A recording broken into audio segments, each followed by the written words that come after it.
public attendees are invited to participate in the meeting at the designated opportunities. If you would like to make a comment or ask a question, use the raise hand feature. And I've just raised my hand. So there's a raise hand feature down there and I've lowered my hand. And if you would, to indicate that you want to speak and we'll unmute, you can unmute yourself. You can also use the chat feature. There's a chat feature that you can type your question or type your note, and either me, Ellen, or Lani will read that out, or they will let me know so that I can read that out. Also, to make it easy for new members, I think, like, for example, we have James today here. If everyone can have, I think, yeah, you've all done it. Yay, it's really nice. I don't have to repeat that anymore. Yeah, so everyone have the names there so we can see what we want to be called by. Thank you so much, everyone. And we'll start the meeting. Great. Do we have any public participation today? It doesn't look like we do. Great. No visitors? Okay, great. We'll move on to the council liaison update from Councilor Hasan. Yeah, hey everyone, happy Monday. I will try to be quick. I know y'all are trying to get really fast. Just want to give Bintu a shout out. She called in last Tuesday to promote the Voters Forum, so it was really nice to hear that voice, and give you two just general updates of things that are happening. Please know I'm always available if you have questions and want to have a follow-up meeting or follow-up questions. The first big update, which I'm sure Megan will talk a little bit more about, is that we did go ahead and acquire a space for the for a homeless shelter here in Beaverton. It is right off of 217 on Farmington Road. It's the former Mattress Firm store. That decision happened last Tuesday in council. And the second thing that I wanted to talk about just very briefly about is we've had a couple pedestrian deaths here in our city limits. And my heart really goes out to families who are suffering or close to that. We on the city side are, deeply concerned as to what we can do to ensure that these types of accidents, that we're doing everything that we can. In what has been shared with me, the two specific deaths have been more related to driver error than traffic specifics, just in terms of drivers maybe not paying attention. So please, if you're gonna drink, don't drink and drive, and just make sure that if you see someone that seems distracted that's driving, be a friend and help them get off the road.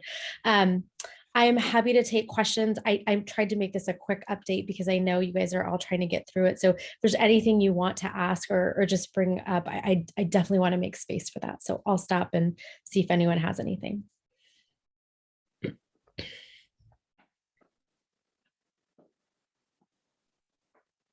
I wanted to ask about the pedestrian death. Was it in an area that has been reported to the council that is a high risk in terms of traffic or in terms of vehicle?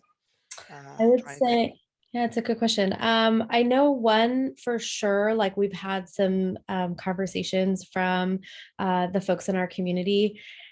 In this new form of government, we're still figuring out what does it look like to respond to constituent concerns in a manner that is reflective of actually having change. That, and then the other one I think is just a very popular intersection. I do think from what I've been told in both cases, it's more like pay attention while you're driving, make sure you're not under the influence while driving. But I know that I would say most of us on council are super like dialed into figuring out what we can do to understand how to address this.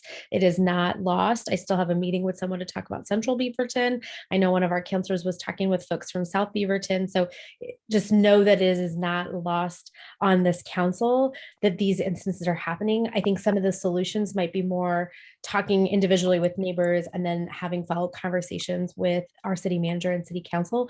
For context, if you email the entire city council, because of public meeting laws, we can't even technically decide or respond to you. So there's these weird things that people don't necessarily understand. So just know that typically when I get a mass email or message with all of council, I will typically respond individually to people because we have to be careful around what responses we put in email because of public meeting laws. Can I say, this is Nadia. that one of the intersections did have a history of some issues and problems, the one on Barrow Road. And there was a reporting on, I believe it was KGW about it.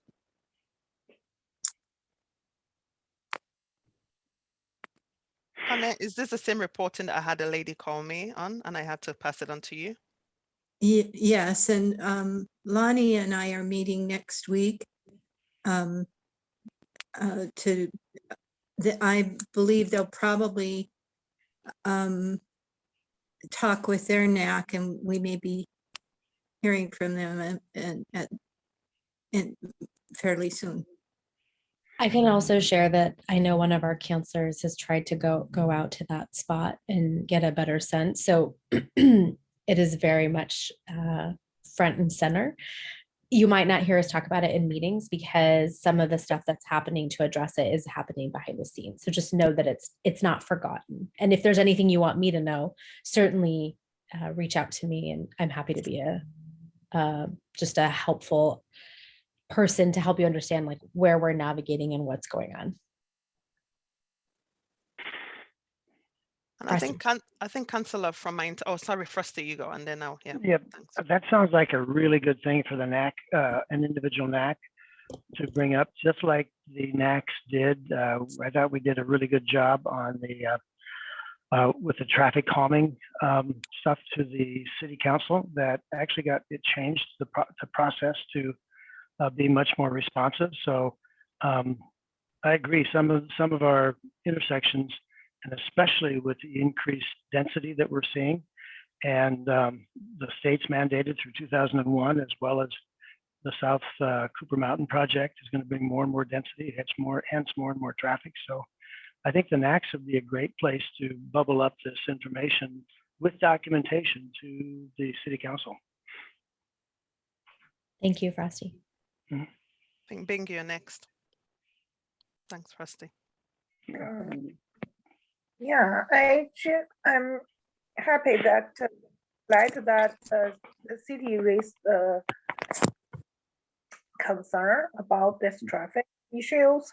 I know some the problem being improved. There's one of those really dangerous place like exit of Highway 26, exit 68. I'm glad that has a traffic light now, but every day when I pick up my daughter at Whitford, the school exit doesn't have a traffic light. So that's always a dangerous place because when at the pickup time, all the cars trying to get out, they try to squeeze in. So I don't know anybody here about that. Anybody raised the concern about that corner? I wonder, Frosty, I'm going to go to Frosty. I'm trying to think of where that is in the NAC, if that's one mechanism to do it. And then alternatively, and I don't see Lani, and I kind of want to phone a friend and ask Lani, but like, is there, yeah, go ahead. The challenge is at Whitford, it's essentially dumps out onto Sholsbury Road, which is a state highway, which complicates the Yes. issues of traffic lights and all of that. So it's not that. Anyway, that's one of the complicating factors of the Whitford situation, and Farmington Canyon, all of that cuts right through downtown Beaverton. So, and to help understand that, some roads are not Beaverton run roads. So like you think Farmington is Beaverton, but it's like parts of it is managed by the county, parts of it is managed by ODOT. And so I like to say that we try to make it as complicated as possible for the common person to not understand how to do it. I am always happy to have a conversation with you, any of you, on any concerns that you might have and understanding how we can better navigate. I do think this new form of government is tricky because we're trying to figure out how to manage specific situations and also knowing what situations we don't know about and balancing both needs.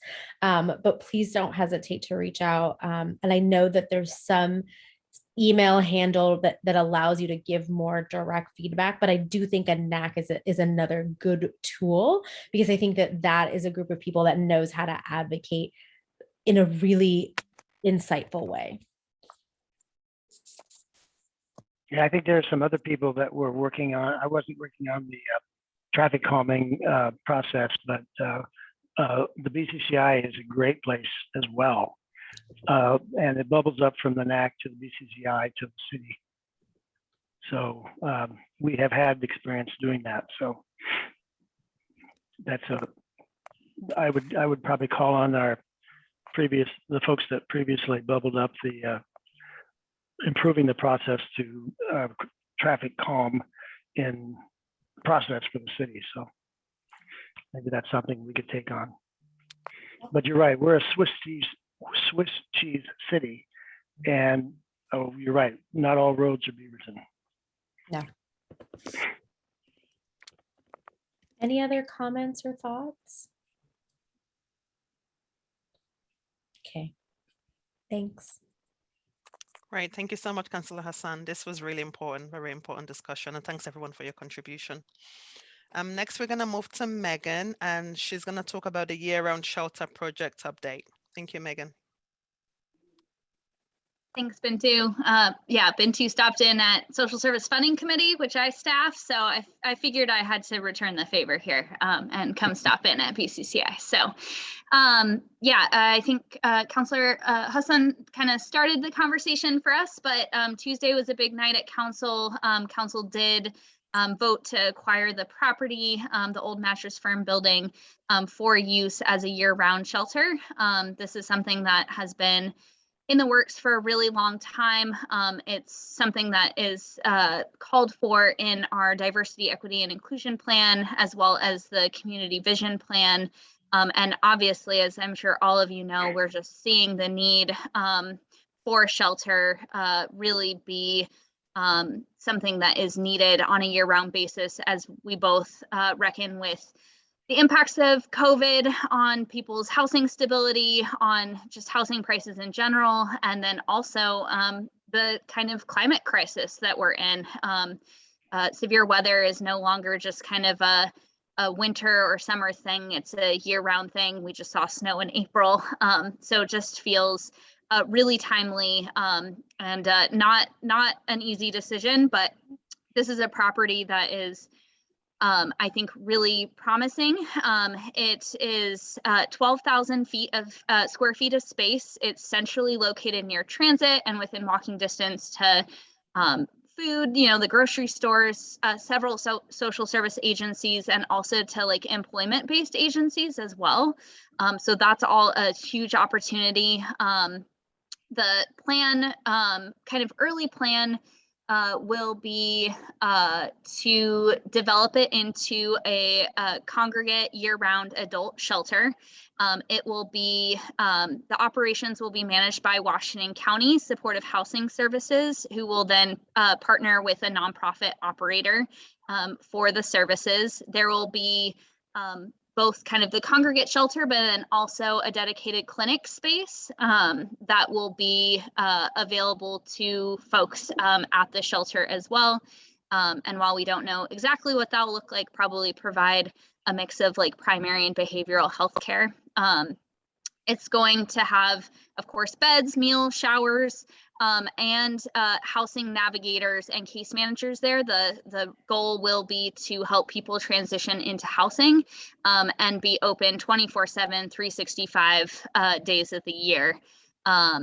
Folks will be, we know that they'll be enrolled through the kind of coordinated entry system in the county. Yeah, there's a lot of other details to kind of determine. Oh, and for those who don't know me, I should have said also, I'm Megan. I in the Community Services Program Administrator. I manage our homelessness programming. So I come at it from kind of the operations and engagement side. And then we also have folks working from kind of the facility side of things as well to help us kind of figure out what those next steps look like. Other than that, I'll just add that we have talked to all of the businesses that are immediately adjacent as part of our early engagement, and we'll be doing ongoing engagement work as well when it comes to things like design and selecting the operator and those types of things. And if you want to stay up to date, there's kind of a one-page handout of info, and we'll also be providing updates on our site, beavertonoregon.gov/shelter. I'll throw that in the chat. And there's also notifications. It was notify me, now it's notifications. You can sign up on the shelter site for that, and we'll also send out updates that way as well, as we have more to share. But just really early, really excited.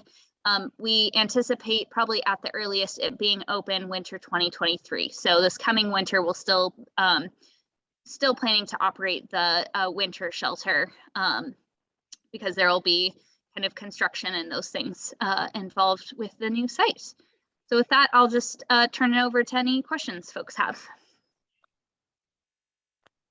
Megan, is the plan to use the existing building or to raise the building and build something new?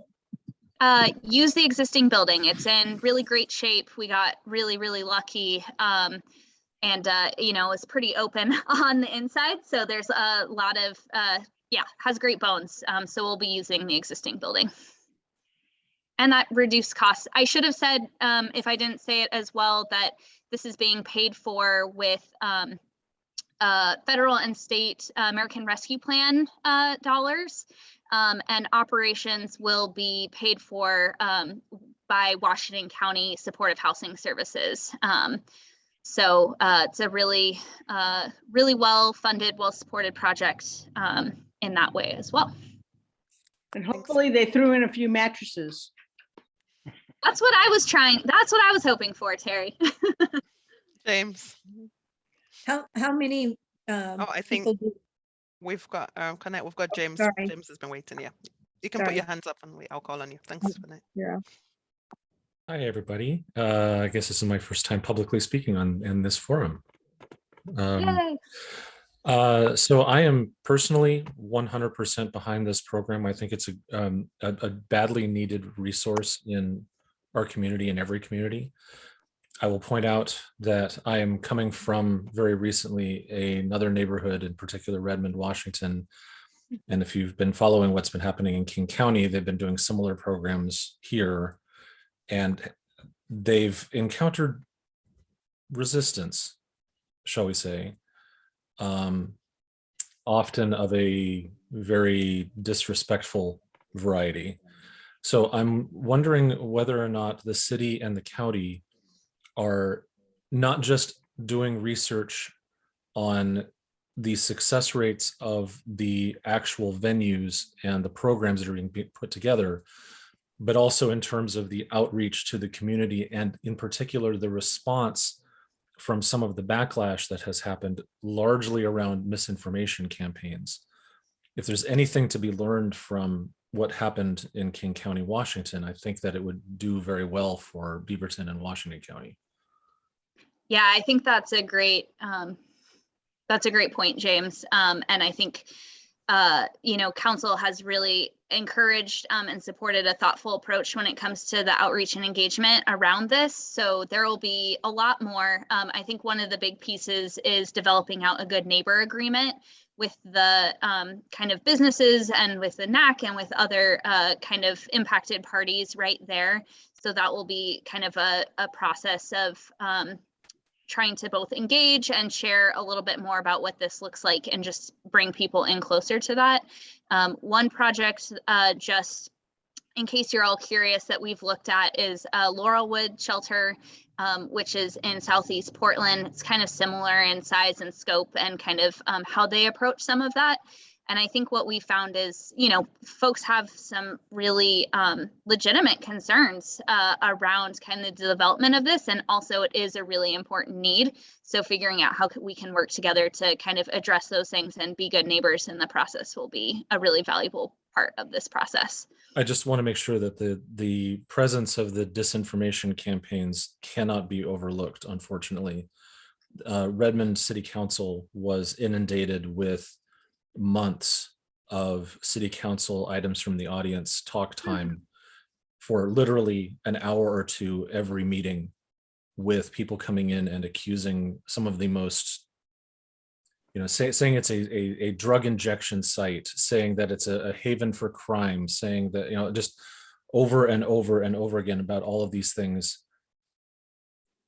I just want to make sure the city is prepared with a good response to some of that, because I think what ended up happening was there was a lot of information coming from some very influential people, and not a lot of the countering evidence and argument from the people who are actually intending to manage the program, or who are actually on the hook with any of it. So I want to see this succeed as best as possible, and at the same time not have it turn into what it turned into in Redmond.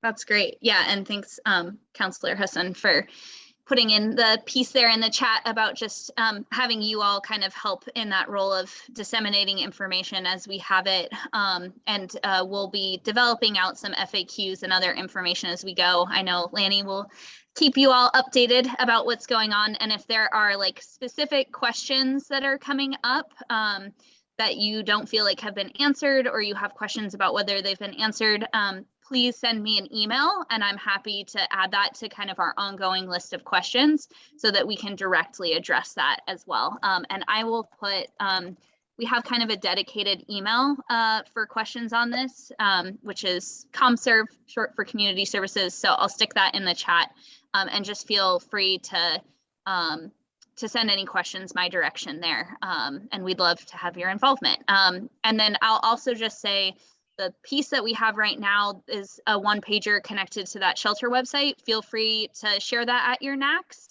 with other folks. And if there are opportunities for us to kind of share more in those spaces as well, just again, follow up with me or with Lani, and we'll figure out who we can get out there to talk a little bit more about the project. Right. Thanks, Megan. I think we have a lot of hands up here. Frosty. Yes, thank you. There seems to be a mattress store almost on every corner. Megan, would you, is that the southwest corner of where Beaverton Hillsdale Highway joins Farmington, right at the southbound exit of onto 217? It is, yep. Okay, and now I remember that there was also, a lot of times you go past these things, all the time, and you see what you may not, or look but may not actually see. I remember a dentist's office that was more than just a mattress store there. It was kind of a duplex. Yes. Do you get the whole building, or is there still the dentist office there?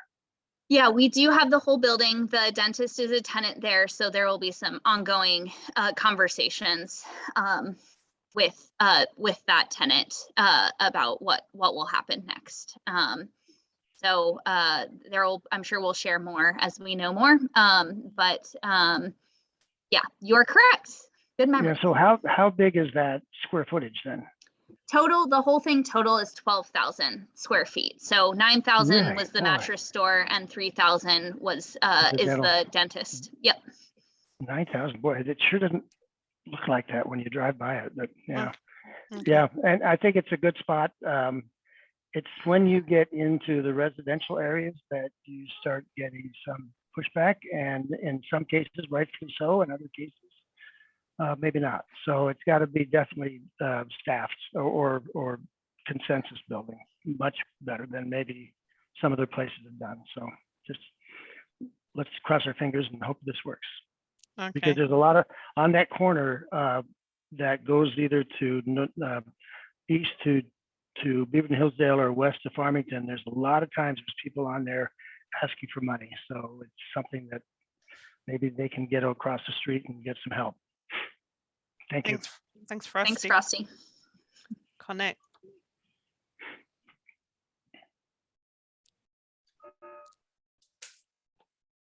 I just a quick question. How many people does our current facility serve, and how many do you think that this one will be able to serve, this new one? Yeah, great question. The Beaverton Winter Shelter right now has a capacity of 30 folks. This one, it will kind of depend. I think we're looking at probably minimum of 50, but potentially more than that. And it will just kind of course, doing the math and all the facility building things, not my specialty. So when we get that figured out, we'll share more, but at least 50. Great question. Deborah. So the finding of this location, does that mean that the redevelopment of the current activity, whatever, the building that the shelter's currently in now, does that development then move ahead? I believe there will be more information, but the plan is to forward the plan is for that to become the senior affordable housing project. Okay. Yep. Yeah, I know that's not you, but as I recall, finding a new location for a shelter was a contingency of that development going ahead. Yep. You guys are so on it. You just know all the things that are happening. Great, thanks, Steve. Before your question, there was a question already here. It says, just to be clear, it's not a combination dentist office and mattress store, right? Yeah, they're two separate. There's a wall there. Right, thanks. Then Steve, you can go.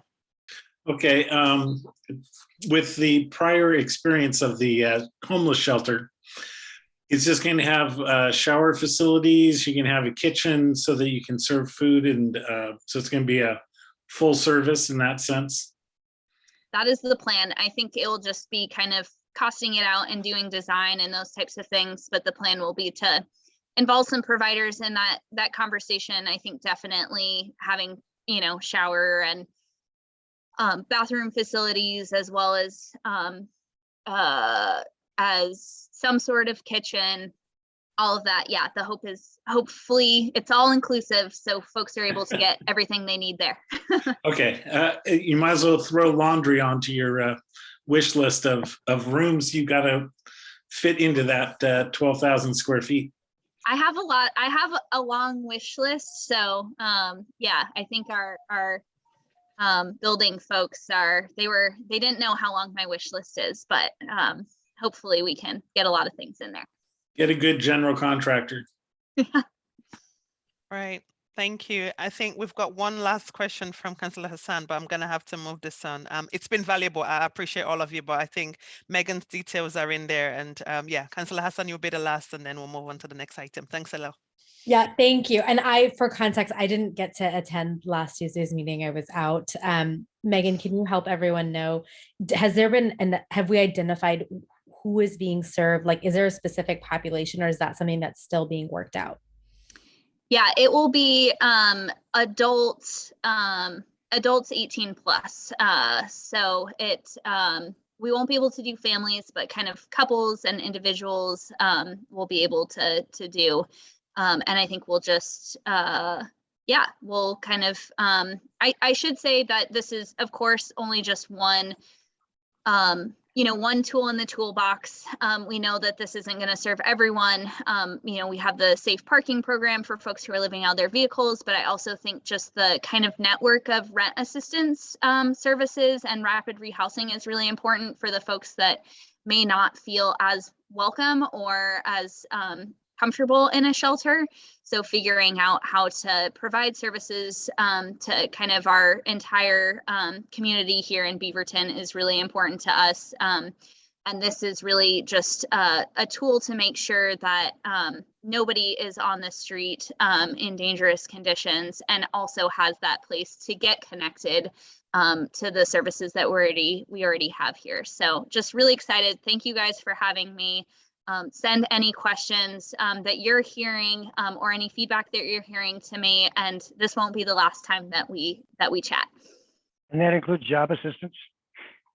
It will, yes. Good. Yep. And I think Lani had talked about something for the NACs. So I don't know if that's something that you can kind of send to Lani so that we can send it to everyone here so they can communicate this to their NAC. That would be really grateful. Absolutely, we can do that. Great, Thanks, Megan. Such a pleasure having you here. Thanks, everyone. Great. Our next item is the vision update, but we haven't, Nathan isn't here yet, so we're going to move to consenting the agenda. There hasn't been any edit sent to Lani, so we'll move to a motion to approve the minute. I move to Twice. approve the minutes. Second. And a second. Is there a second? Trustee, was that a second? Oh, Second, thank yep. you. Thanks. Yeah. All those in favor, can you please give your hand? 1, 2, 3. Yeah, we've got that. All those against? Any abstentions? Great. The minutes for March has been approved. Thank you, guys. Okay, so we'll move to Lani for the city update. Great. Hi, everyone. I'll send my city update by email to keep my talking points short, but I just wanted to let you know that before Erik talks about the voters forum, I'll see you this Thursday. I'll have dinner set up at 5 o'clock in the pavilion room. It's the first, when you walk into the PRCA, you're going to veer towards the right. It's the glass windows that overlook the creek area. So I'll have dinner and then I'll do a run of show at 5:30 sharp, going through all the volunteer tasks, what's entailed. And if you haven't emailed me your preference of volunteer duties, please do so by Thursday. Otherwise, you might just get assigned to a fun role. Maybe that's a good thing. So, so just keep that in mind. 5 o'clock. I know that might be early for some of you trying to get from work, so we totally get it. Just show up when you can.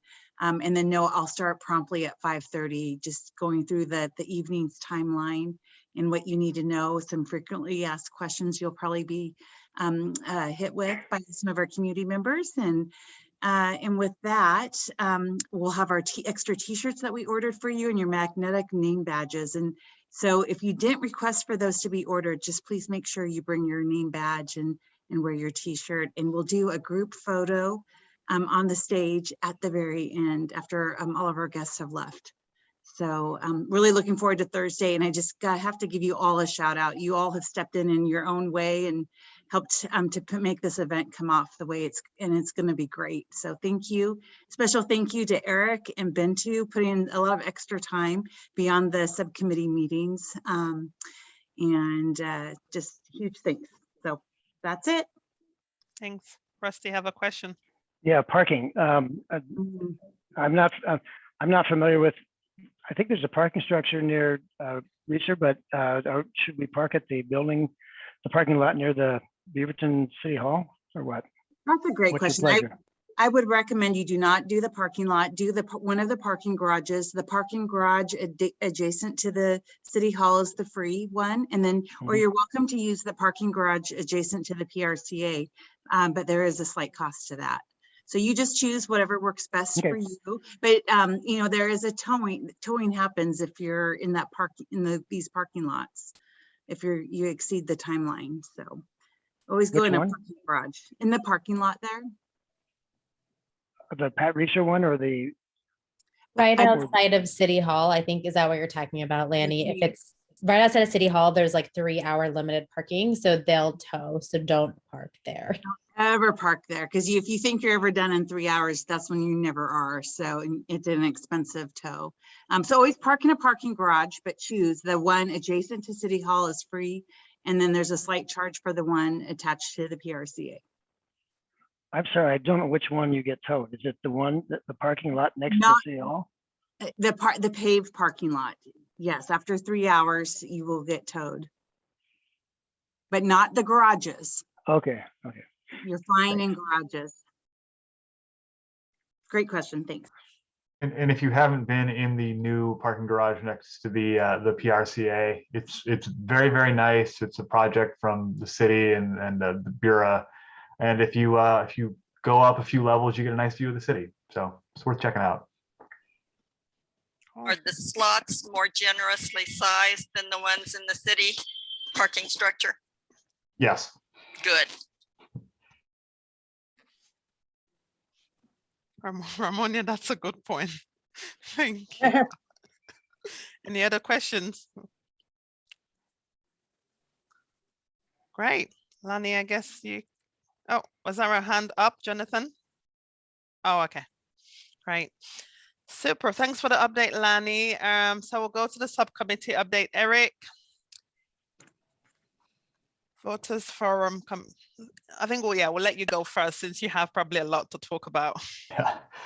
Yeah, well, not too much. I mean, we're coming up here in a few days. I do want to echo what Lani said. Thank you for everybody who's helped out so far. I know there was a group of people out on the weekends passing out flyers, so we really appreciate that. And of course, thank you to everyone who's going to join us on Thursday to help out. And a huge thank you to Lani, whose tireless work is why this is going to go off without a hitch. So thank you for everything you do. Just a few last items we have. So we've been getting questions submitted from the city, from various NACs and committees. We're going to be sending those out to the Voters Forum Subcommittee, and we would love to get all of your feedback on best questions to ask. And we've got a lot of them, so we will need to narrow things down a bit. And like Lani said, if you haven't specified what you'd like to do on Thursday night, and you want to, and you don't just want to be assigned something, just reach out to her ASAP. Other than that, I think that pretty much covers it. Really, again, thanks for all you do, and we look forward to seeing you on Thursday, hopefully between 5 and 5:30.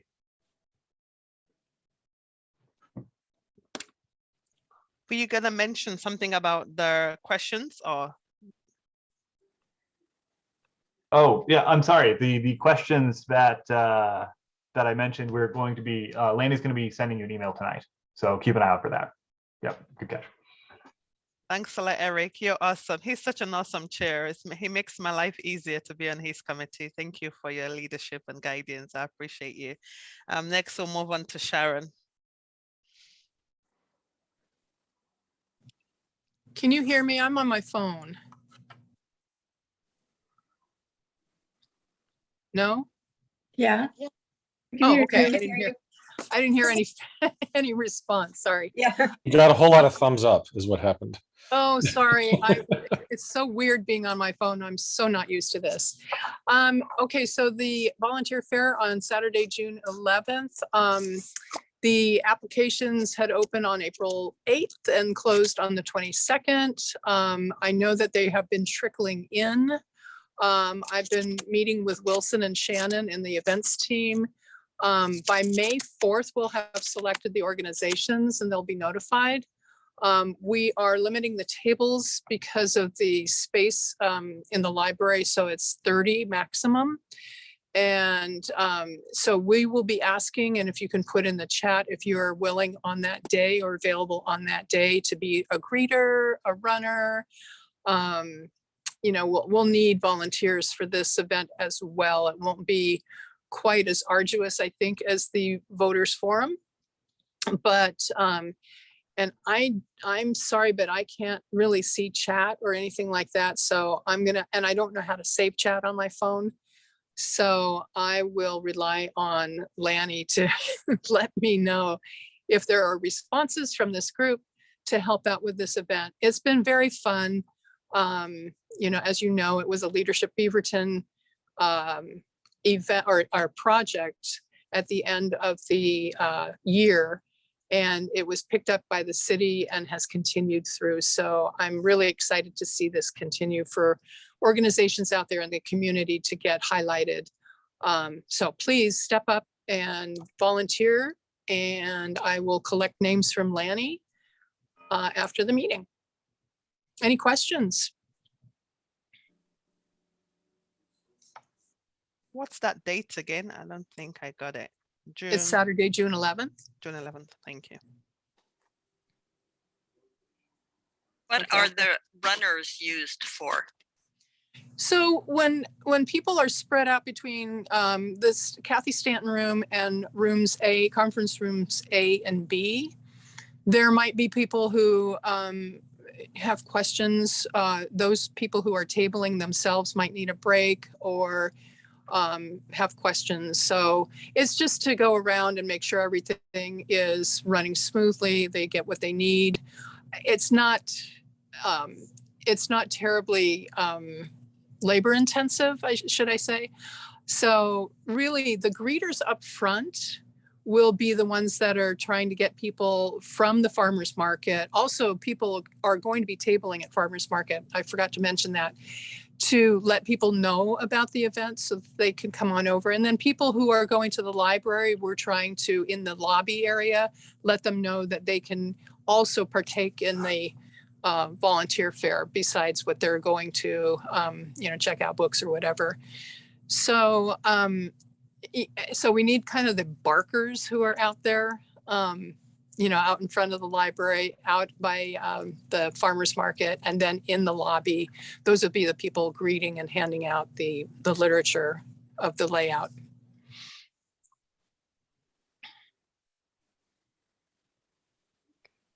And I don't think that we have, Lani, correct me if I'm wrong. I think that we're no longer doing the big sign out in front of the library. Right, so no banner, but James had a great comment. Well, we have one of those giant arrows that we flip around. He's on the marketing committee assigned. Okay, James, do you do tricks with it? I don't know how to flip those things. I was hoping someone else did. Oh. We'll have to have a little workshop on that. Clearly, if anyone's like a former baton twirler, maybe. Right. Yep. That sounds great. Thanks, everyone. Right, thanks. Bing, did you want to say something? Yeah, just wondering, June 11th, what exactly hours? So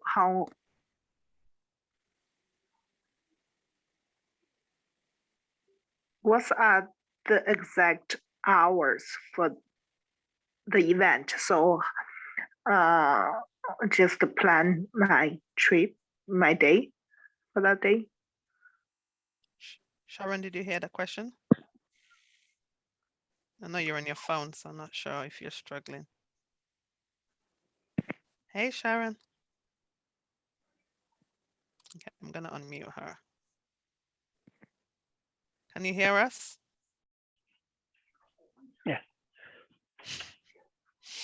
While you're waiting, maybe we can get one of the mattress firm sign twirlers to do, because they're really good at flipping those signs around. Sharon, I think. And it's usually like a 10 to 1 time frame commitment. Okay, thanks, Lani. And this is for letting people know what they can volunteer for. Mm-hmm. Okay, thanks.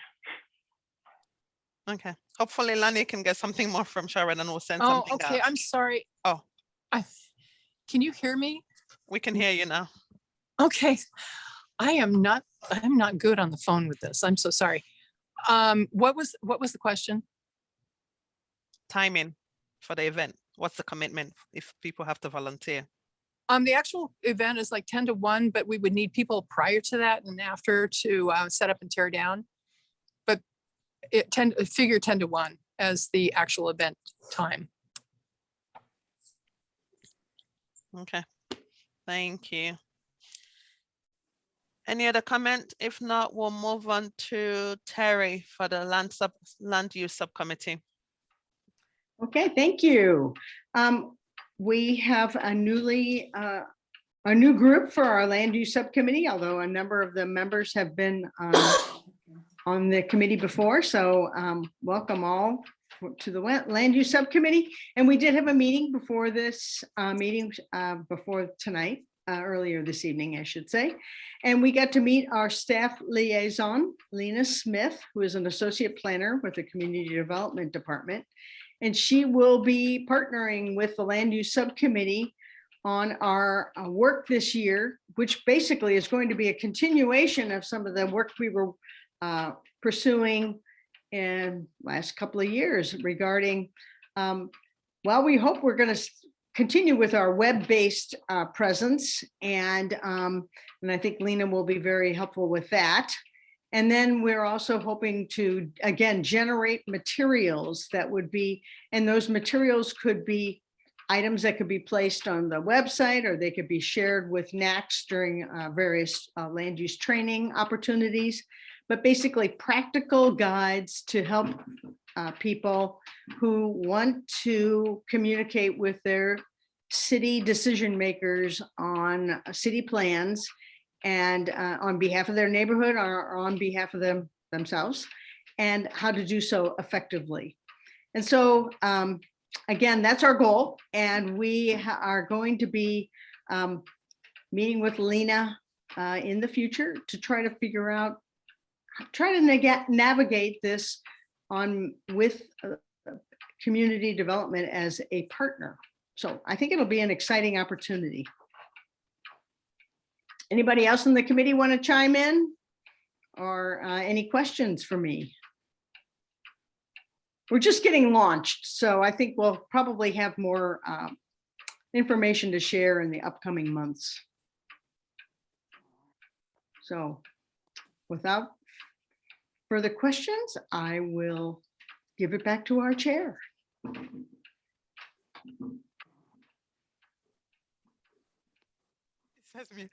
Thanks a lot, Terry. Really appreciate you. So we have 10 minutes and Nathan isn't here, and Christine, who was meant to be here, I thought Nathan isn't here. So I think that means our meeting is ending 10 minutes early. Unless anyone have any topic or any discussion before I move on to Ellen summarizing our meeting. Oh, can I just make one comment? I don't know if you all know this, but your student advisory person won a really big award, and I'm gonna just ask Beatrice to come off mute and let us know what it was. Thank you so much. I just came here straight from the school board Zoom, so sorry I was a little bit late. But yeah, I'm really excited to attend the University of Oregon. I'm one of 5 students in Oregon to be awarded the STAMP scholarship, and it's pretty much like a full ride, so I'm really excited. And maybe I'll study history or political science. And I'd say that being part of the city of Beaverton and these committees has really helped me be interested in making a difference. All right, that's fantastic. Congratulations. This Beaver extends the congratulations to the new duck. Thank you. Congratulations, Beatrice. Oh. We're so excited for you. Are you going to be at the event on Thursday? Yeah, I'm going to try to make it, but we may have a tennis match, but I'm going to try and make it. Great. Well, we can all raise a glass to you, water or whatever we're drinking that day to celebrate you. Congratulations. We're so proud of you.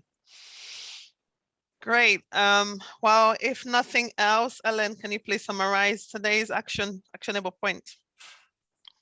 Good work, everyone, keeping it short. So there were some traffic deaths recently in Beaverton. If you have any questions, please email Nadia or City Council, and potentially more info coming up with NAC involvement there. We have a new year-round shelter site. So please email Megan Cohen with any questions, and more NAC involvement will be coming there as well.